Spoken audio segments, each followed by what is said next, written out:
Hi ನಮಸ್ಕಾರ, ನೀವು ನೋಡ್ತಾ ಇದ್ದೀರಾ ವಿಜಯ್ ಮೈಲಾರ್ ಯೂಟ್ಯೂಬ್ ಚಾನಲ್. ಈಗ ಆಲ್ರೆಡಿ ಎಲ್ಲರೂ ಗೊತ್ತಿರೋ ಹಾಗೆ ಟಾಕ್ಸಿಕ್ ಸಿನಿಮಾದ ಬಗ್ಗೆ ಹಲವಾರು ಮಾತುಕತೆಗಳು ಓಡಾಡ್ತಾ ಇದೆ. ಬೆಳಗ್ಗೆ ನಾನು ರಿವ್ಯೂ ಮಾಡೋ ಟೈಮಲ್ಲಿ ವಿಡಿಯೋ ಮಾಡೋಟಲ್ಲಿ ಹೇಳಿದೆ ನೆಕ್ಸ್ಟು ಒಂದು ವಿಡಿಯೋ ಮಾಡ್ತೀನಿ ಅಂತ. ಬಟ್ ಈ ಚರ್ಚೆಗಳು ನೋಡ್ತಾ ಇದ್ದರೆ ಇದ್ರ ಬಗ್ಗೆನೇ ಮಾತಾಡಬೇಕು ಅನ್ನಿಸ್ತು ನನಗೆ. ಸೊ ನನ್ನ ಪರ್ಸ್ಪೆಕ್ಟಿವಲ್ಲಿ ಏನು ಅನ್ನಿಸ್ತಾ ಇದೆ ಅನ್ನೋದ್ರ ಬಗ್ಗೆ ನಾನು ಇವತ್ತು ಮಾತಾಡ್ತಾ ಇದ್ದೀನಿ. ತಡ ಮಾಡೋಕ್ಕೋಗಲ್ಲ, ವಿಡಿಯೋ ಬೇಗ ಶುರು ಮಾಡ್ತೀನಿ. ಶುರು ಮಾಡೋಕ್ಕಿಂತ ಮುಂಚೆ ಚಾನಲ್ನ ಸಬ್ಸ್ಕ್ರೈಬ್ ಮಾಡ್ಕೊಳ್ಳಿ. ಇನ್ಸ್ಟಾ, ಫೇಸ್ಬುಕ್ ಆಗಿ ಎಕ್ಸೆಲ್ ಫಾಲೋ ಮಾಡೋದನ್ನು ಮರಿಬೇಡಿ. ಟಾಕ್ಸಿಕ್ ಸಿನಿಮಾಗೆ ನಾವು ತುಂಬಾ ವೇಟ್ ಮಾಡಿದ್ವಿ. ಆ್ಯಂಡ್ ಟಾಕ್ಸಿಕ್ ಸಿನಿಮಾಗೆ ನಾನು ಹೇಳಿದ್ದೆ, ನಾನು ಬಿಫೋರ್ ಒನ್ ಡೇ ಮುಂಚೆ ನಿದ್ದೆನೇ ಬರಲ್ಲ ಸಿನಿಮಾ ನೋಡೋಕ್ಕೆ, ಅಷ್ಟು ವೇಟ್ ಮಾಡ್ತಾ ಇದ್ದೀವಿ ಅಂತ. ಖಂಡಿತವಾಗ್ಲೂ ಅಷ್ಟು ವೇಟ್ ಮಾಡಿ ಸಿನಿಮಾನ ನಾವೀಗೆಲ್ಲ ನೋಡ್ಕೊಂಬಂದಿದ್ದೀವಿ. ಸದ್ಯದ ಪ್ರೆಸೆಂಟ್ ಸಿಚುವೇಶನ್ ಎಲ್ರಿಗೂ ಗೊತ್ತಿದೆ ಏನೇನು ಆಗ್ತಾ ಇದೆ ಅಂತ. ನಾನೊಂದು ಪ್ರಶ್ನೆ ಕೇಳೋಕ್ಕೆ ಇಷ್ಟಪಡ್ತೀನಿ.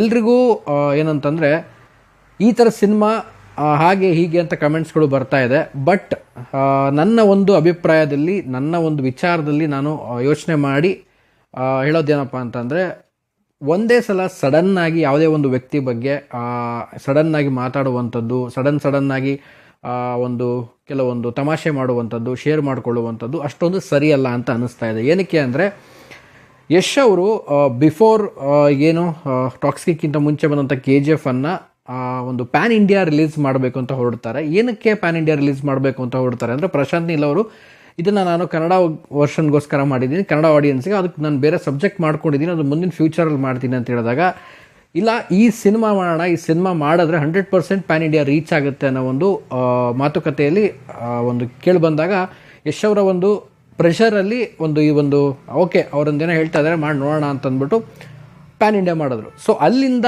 ಏನಾಯಿತು, ಏನೆಲ್ಲ ನಡೀತು ಅನ್ನೋದು ಎಲ್ಲರೂ ಗೊತ್ತಿರುವಂಥ ವಿಚಾರ. ಕನ್ನಡ ಇಂಡಸ್ಟ್ರಿಯ ಒಂದು ಲೆವೆಲ್ಲೇ ಬೇರೆ ಕಡೆ ಹೋಯಿತು. ಸೊ ಅದು ಆಗ್ತಿದ್ದಾಗ ಯಶ್ ಅವರು ಕೂಡ ತುಂಬ ಎಲ್ಲ ಒಂದು ಇವೆಂಟ್ಸ್ಗಳಲ್ಲಿ ಕೂಡ, ಕಾರ್ಯಕ್ರಮಗಳಲ್ಲಿ ಮಾತಾಡ್ತಾ ಇರ್ತಾರೆ. ಸೊ ನೆಕ್ಸ್ಟು ಒಂದು ಗ್ಲೋಬಲಿ ತೊಗೊಂಡು ಹೋಗಬೇಕು ಅಂತ. ಸೊ ಈಗ ಆ ಒಂದು ರೀಚನ್ನು ಮಾಡಿದ್ದಾರೆ. ಸೊ ಎಲ್ಲರೂ ಗೊತ್ತಿದೆ, ಈ ಸಿನಿಮಾ ರಿಲೀಸ್ಗಿಂತ ಮುಂಚೆ ಈ ಸಿನಿಮಾಗೆ ಇದ್ದಂಥ ಒಂದು ಇಂಪ್ರೆಷನ್ ಹೆಂಗಿತ್ತು ಅಂತಂದರೆ, ಇದುವರೆಗೂ ಯಾರೂ ಕೂಡ ಹೋಗದಿರುವಂಥ ಕೆಲವೊಂದು ಕಾರ್ಯಕ್ರಮಗಳಿಗೆ ಹೋಗಿದ್ದಾರೆ. ಆ್ಯಂಡ್ ದೊಡ್ಡ ಮಟ್ಟದಲ್ಲಿ ಒಂದೊಂದು ಕಾರ್ಯಕ್ರಮಗಳಾಗಿದೆ ಈ ಒಂದು ಸಿನಿಮಾದ ಮೂಲಕವಾಗಿ. ಅದು ನಮ್ಮ ಕನ್ನಡಕ್ಕೆ ಒಂದು ಹೆಮ್ಮೆ. ಬಟ್ ಈಗ ಒಂದು ಪ್ರೆಸೆಂಟ್ ಏನಾಗ್ತಾ ಇದೆ, ಈ ಸಿನಿಮಾ ನೋಡ್ಕೊಂಬಂದಾದಮೇಲೆ ಈಗ ಕೆಲವೊಂದು ಕಡೆ ಸ್ಟೇಟ್ಗಳಲ್ಲಾಗಿರ್ಬೋದು, ಕೆಲವೊಂದು ಕಡೆ ಎಲ್ಲ ಇದ್ರ ಬಗ್ಗೆ ಮಾತಾಡ್ತಾ ಇದ್ದಾರೆ, ನೆಗೆಟಿವ್ ಶೇಡಲ್ಲಿ ಮಾತಾಡ್ತಾ ಇದ್ದಾರೆ. ಬಟ್ ನನಗೆ ಏನು ಅನ್ನಿಸ್ತು ಅಂದರೆ, ಖಂಡಿತವಾಗ್ಲೂ ಬೇಜಾರಾಯಿತು. ಏನಕ್ಕೆ ಬೇಜಾರಾಯಿತು ಅಂತಂದರೆ, ಯಾವುದೇ ವ್ಯಕ್ತಿ ಏನೇ ಆಗಲಿ ಒಂದನ್ನು ಹಾಳು ಮಾಡಬೇಕು ಅಂತ ಯಾವತ್ತೂ ಮಾಡೋದಿಲ್ಲ. ಸೊ ಸಿಚುವೇಶನ್ಸ್ ಏನಾಗುತ್ತೆ, ಈಗ ಟಾಕ್ಸಿಕ್ ಸಿನಿಮಾನೇ ತೊಗೊಂಡ್ರೆ, ಓಕೆ ನಮ್ಮ ಪ್ರಾಂತ್ಯದಲ್ಲಿ, ನಮ್ಮ ಒಂದು ರೀಜನ್ನಿಗೆ ಆ ಸಿನಿಮಾ ಹೊಂದಾಣಿಕೆ ಆಗ್ತಾ ಇಲ್ಲ, ಅಥವಾ ನಮ್ಮ ಒಂದು ಏನು ಪ್ರೆಸೆಂಟ್ ಸಿಚುವೇಶನ್ನು ನಮ್ಮ ಲೋಕಲೈಟ್ಸ್ಗೆ ಅದು ಅಷ್ಟೊಂದು ಸೂಟಬಲ್ ಆಗ್ತಾ ಇಲ್ಲ ಸಿನಿಮಾ ಆಗಿರ್ಬೋದು. ಇನ್ನೊಂದೇನಂತಂದರೆ, 100% ಜನ KGF ಚಾಪ್ಟರ್ 2ನ ಮೈಂಡಲ್ಲಿ ಇಟ್ಕೊಂಡು ಸಿನಿಮಾ ನೋಡೋಕೆ ಹೋಗ್ತಾ ಇದ್ದಾರೆ. ಯಾಕೆಂದರೆ ಯಶ್ ಅಂದ ತಕ್ಷಣ ಫಸ್ಟಿಗೆ ಬರೋದೇ ಅವರಿಗೆ KGF ನೋಡಬೇಕು, ಅದರಲ್ಲಿ ಹೇಗಿದ್ರು ಅದೇ ಥರ ರೀತಿ ಇರುತ್ತೆ ಅನ್ನೋ ಒಂದು ಮೈಂಡ್ಸೆಟ್ ಇರುತ್ತೆ. It's common thing. Previous cinema ಹೇಗಿರುತ್ತೋ ಅದೇ ಥರ ಇರುತ್ತೆ ಅನ್ನುವಂಥದ್ದು ಮನುಷ್ಯನ ಒಂದು 50% ಮೈಂಡಲ್ಲಿ ಇಟ್ಕೊಂಡು ಹೋಗಿರ್ತಾರೆ. ಬಟ್ ಯಾವುದೋ ಒಂದು ಫ್ರೆಶ್ ಮೈಂಡಲ್ಲಿ ಯಾರು ಈ ಸಿನಿಮಾ ನೋಡೋಕೆ ಹೋಗಿರಲ್ಲ. ಸೊ ಈ ಒಂದು ಸಿಚುವೇಶನ್ಸ್ ಇದ್ದಾಗ ಮನುಷ್ಯನಲ್ಲಿ ಬದಲಾವಣೆಗಳಾಗುತ್ತೆ. ಇದೇನಪ್ಪ ನಾವು ಅಂದ್ಕೊಂಡಿದ್ದೆ ಒಂದು, ಆಗಿದ್ದೆ ಒಂದು. ಸೊ ಈ ರೀತಿಯ ಸಿಚುವೇಶನ್ಸ್ಗಳು ಆಗಿರ್ಬೋದು.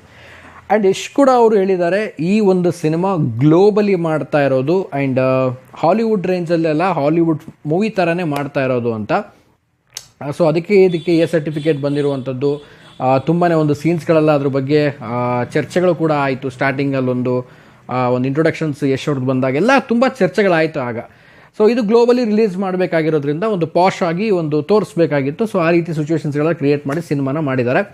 ಬಟ್ ನಾನು ಇದನ್ನೆಲ್ಲ ಹೇಳೋದು ಏನಕ್ಕೆ ಅಂತಂದರೆ, ಯಾವತ್ತೂ ಈ ರೀತಿಯಾದಂಥ ಒಂದು ನೆಗೆಟಿವ್ ಒಂದು ವೈರಲ್ ಆಗುತ್ತೆ ಅಂದರೆ ತುಂಬಾ ಬೇಗ ಆಗಿಬಿಡುತ್ತೆ. ಬಿಕಾಸ್ ಸೋಷಿಯಲ್ ಮೀಡಿಯಾ ಹೆಂಗಿದೆ ಅಂತಂದರೆ ತಮಾಷೆ ಆಗೋಗ್ಬಿಟ್ಟಿದೆ. ಏನಾದರೂ ಒಂದಾದರೆ ತಮಾಷೆಗಳನ್ನು ಮಾಡೋದು, ಅದನ್ನು ಶೇರ್ ಮಾಡಿಕೊಳ್ಳೋದು. ಸೊ ಈ ರೀತಿಯಾದಂಥ ಒಂದು ಸಿಚುವೇಷನಲ್ಲಿ ನಾವು ಕ್ರಿಯೇಟಾಗಿ ಬಿಟ್ಟಿದ್ದೀವಿ. ಒಳ್ಳೆಯದಂತರೂ ಖಂಡಿತವಾಗಲೂ ಅಷ್ಟೊಂದು ಸ್ಪ್ರೆಡ್ ಆಗುತ್ತೋ ಇಲ್ಲೋ, ಸ್ವಲ್ಪ ಏನಾದರೂ ಎಡವಟ್ಟಾಯಿತು ಅಂತಂದರೆ ಫ್ಯಾಕ್ಚರ್ ಆಫ್ ಸೆಕೆಂಡಲ್ಲಿ ಎಲ್ಲ ಕಡೆಗೂ ಒಂದು ರೀತಿಯಲ್ಲಿ ನೆಗೆಟಿವ್ ಸ್ಪ್ರೆಡ್ ಮಾಡೋಕ್ಕೆ ಸ್ಟಾರ್ಟ್ ಮಾಡಿಬಿಡ್ತಾರೆ. ಸೊ ನಾನು ಹೇಳೋದು ಇಷ್ಟೇ, ನಾನು ಯಾರ ಪರವಾಗೂ ಮಾತಾಡ್ತಾ ಇಲ್ಲ. ನನಗೆ ಯಾವ ಸಿನಿಮಾ ಟೀಮ್ ಅವರು ದುಡ್ಡು ಕೊಟ್ಟಿಲ್ಲ, ಏನೇನು ಕೊಟ್ಟಿಲ್ಲ. ಏನಕ್ಕೆ ಅಂದರೆ ಕಾಮೆಂಟ್ ಸೆಕ್ಷನಲ್ಲಿ ಕೂಡ ಕಾಮೆಂಟಾಗಿ ಕೇಳ್ತಾರೆ, ನಿಂಗೆ ಎಷ್ಟು ಕೊಟ್ಟಿದ್ದಾರೆ ಪೇಮೆಂಟು ಹಾಗೆ ಹೀಗೆ ಅಂತ. ಯಾವ ಟೀಮ್ ಅವರು ನಮಗೆ ದುಡ್ಡು ಕೊಟ್ಟಿಲ್ಲ, ಯಾವುದೂ ಏನೂ ಕೊಟ್ಟಿಲ್ಲ. ಬಟ್ ನಾನು ಹೇಳೋದು ಒಂದು ಏನಂತಂದರೆ, ನಮ್ಮ ಕನ್ನಡ ಸಿನಿಮಾವನ್ನು ಉನ್ನತ ಮಟ್ಟಕ್ಕೆ ತಗೊಂಡೋದಂಥ ಯಶ್ ಅವರು ಅಂತ ಹೇಳಕ್ಕೆ ಇಷ್ಟಪಡ್ತೀನಿ. ಆ ಒಂದು ಪ್ಯಾನ್ ಇಂಡಿಯಾ ಅನ್ನೋ ಒಂದು ಕಾನ್ಸೆಪ್ಟನ್ನು ತಂದು ಅಲ್ಲಿಂದ ಕನ್ನಡ ಇಂಡಸ್ಟ್ರಿಯನ್ನೇ ಒಂದು ದಿಕ್ಕನ್ನೇ ಬದಲಾಯಿಸಿದ್ರು, ಇಡೀ ಕನ್ನಡ ಇಂಡಸ್ಟ್ರಿಯನ್ನು ತಿರುಗಿ ನೋಡೋ ಹಾಗೆ ಮಾಡಿದ್ರು. ಸೊ ಇದನ್ನು ಯಾವಾಗಲೂ ನಾನು ಒಪ್ಕೊಳ್ಳೇಬೇಕಿದ್ದಕ್ಕೆ. ನಾನು ಹೇಳೋದಿಷ್ಟೇ, ಯಾವತ್ತೂ ಒಂದು ಸಿನಿಮಾದ ಬಗ್ಗೆ ನಾವು ಮಾತಾಡ್ತಾ ಇದ್ದೀವಿ ಅಂತ ಅಂದಾಗ, ಸೊ ನಮ್ಮ ಸಿನಿಮಾ ಅಂತ ಬಂದಾಗ ನಾವು ಪಾಸಿಟಿವ್ ಮಾತಾಡೋಣ. ಸೊ ನೋಡೋರು ಬಿಡೋರು 1000 ಹೇಳ್ಬೋದು. ಸೊ ನಮ್ಮ ಕಡೆಯಿಂದ ಒಂದು ಪಾಸಿಟಿವ್ ಇರಲಿ. ಸೊ ನಾನು ಹಾಗಂತ ಹೇಳ್ಬಿಟ್ಟು ನೋಡಿದ ಸಿನಿಮಾ ಚೆನ್ನಾಗೇ ಇದೆ ಅಂತ ಹೇಳಬೇಕು ಅಂತ ಹೇಳಲ್ಲ, ಅದು ನಿಮ್ಮ ಅಭಿಪ್ರಾಯ, ನಿಮ್ಮ ಅನಿಸಿಕೆ. ಸೊ ಇದನ್ನು ನಾವು ತಮಾಷೆಯಾಗಿ ತೊಗೊಂಡು ಹೋಗಬಾರ್ದು. ಸೊ ಇದನ್ನು ನಾವು ಒಂದು ರೀತಿಯಲ್ಲಿ ನಾವೇ ತಮಾಷೆ ಮಾಡ್ಕೊಂಡಾಗುತ್ತೆ.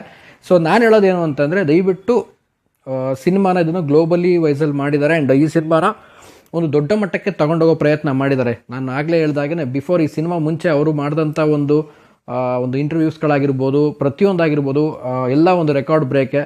ಇಡೀ ಒಂದು ಬಾಲಿವುಡ್ಡಿಂದ ಹಿಡಿದು ಹಾಲಿವುಡ್ ತನಕನೂ ಎಲ್ಲರೂ ಕೂಡ ಈಗ ರಾಕಿಂಗ್ ಸ್ಟಾರ್ ಯಶ್ ಅಂದರೆ ಯಾರು ಅನ್ನೋದು ಕೂಡ ಗೊತ್ತಾಗಿದೆ. ಸೊ ಅಂದರೆ ಅಷ್ಟರ ಮಟ್ಟಿಗೆ ಅವರು ರೀಚ್ ಆಗಿದ್ದರು. ಸೊ ಇದಕ್ಕೆಲ್ಲ ಕಾರಣ. ಬಟ್ ಈಗಿನ ಒಂದು ಸಿಚುವೇಶನ್ನು ಒಂದೇ ದಿನದಲ್ಲಿ ಈ ರೀತಿ ಆಗುತ್ತೆ, ನಾನು ಈ ರೀತಿಯಾದಂಥ ಒಂದು ವಿಡಿಯೋ ಮಾಡ್ತೀನಿ ಅಂತ ಖಂಡಿತವಾಗ್ಲೂ ಎಕ್ಸ್ಪೆಕ್ಟ್ ಮಾಡಿರಲಿಲ್ಲ. ತುಂಬ ನನಗೂ ಬೇಜಾರಾಗ್ತಾ ಇದೆ. ಆ್ಯಂಡ್ ಇದ್ರ ಬಗ್ಗೆ ನನಗೆ ಅನಿಸಿದ್ದಿಷ್ಟ ಇದನ್ನು ಶೇರ್ ಮಾಡ್ಕೋಬೇಕಂತ ನನಗನ್ನಿಸ್ತು.